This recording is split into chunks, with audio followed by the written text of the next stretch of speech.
Good morning, good morning. Good morning Philippines, Luzon, Visayas, Mindanao.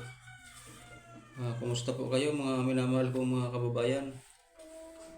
Mag-update lamang po tayo tungkol sa ginanap na rally kahapon sa People's Power Monument doon sa EDSA. At nandun po tayo kahapon na isa po tayo sa mga naging saksi sa impeachment rally laban kay Sara Duterte. Nagsama-sama po ang iba't ibang sektor ng ating pamayanan upang ito isulong itong impeachment complaint laban kay Sara Duterte. At nagsama-sama po ang dating mga magkatunggali noon sa eleksyon, ang mga loyalista po at ang mga antay dati at saka loyalista nagsama-sama po kahapon. Nagkaisa sila sa kanilang layunin upang manawagan sa ating mga mambabatas na isulong na itong mga hinaing impeachment complaint laban kay Sara Duterte.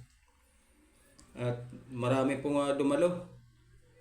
Sa totoo lang po siguro mga 2,000 siguro yung pumunta. Pero hindi po yan nasusukat sa dami ng nagrarally. Ang basihan po rito ay yung hindi yung dami. Hindi yung quantity, kundi yung quality po ng mga nagrarally. Dahil yung mga nagrally po rito ay hindi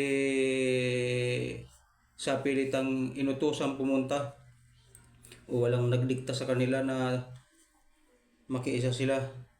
Silang lahat ay kusang loob na pumunta upang makiisa sa mga panawagan ng ating mga kababayan na kailangan na talagang patalsikin itong si Sara Duterte. Dahil talagang hindi nais-nais ang mga kinikilos at ang mga ginagawa nito sa ating bansa, at labag na sa mga kanyang mandato, ang kanyang kinikilos, ang kanyang pananalita. Ang ugali po nito ay isa ng sanggano, kaya nakakatakot po ito. Kailangan na po natin na manawagan sa mga kababayan natin na makilaw po kayo, sumama po kayo sa susunod pong rally natin ay gaganapin sa January 31. Ito po ay malawakan at lahat pong iba't ibang sektor ng ating